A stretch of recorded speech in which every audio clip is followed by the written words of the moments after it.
Республиканың барлык министерстволары һәм оешмалары хезмәткәрләренең шимбә иртәсе җиң сызганып һәм көрәк тотып башланды. Питрәч районы Иске Шагали авылында агач утырту акциясе узды. 2000-нән артык кеше эшләде биредә. Питрәч районы территориясында 15 гектар халкулык кырыенда утыртабыз. Монда бүген хәзергесе вакытта инде килде 1000 кешеләр команда киләләр. Бик зур рәхмәт, бик теләп катнашалар.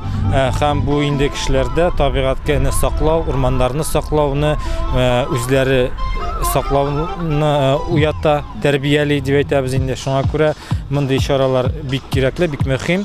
Утырту алдыннан үсентеләрне питомникларда үрчетәләр.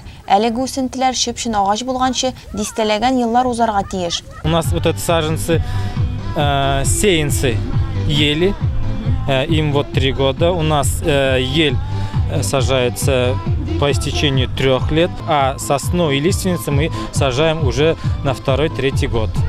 Район хезмәт коллективлары урман утыртуга шулай ук үз өлешләрен керттеләр. Мәдәният, мәгариф, социаль яклау бүлеге, администрация һәм башкалар акциянең актив катнашучылары булдылар. Мы все приехали сюда, в Старшегалеево, для посадки, конечно же. Без монда Иске Шагали авылына урман утыртырга килдек. Берничә дистә еллардан соң монда бик матур урман үсеп чыгар дип ышанабыз. Барлыгы 15 гектар мәйданда 40 меңнән артык улыслы агач үсентеләре утыртылды. Әлеге акция барышында Татарстанда исә миллионнан артык агач утыртылган.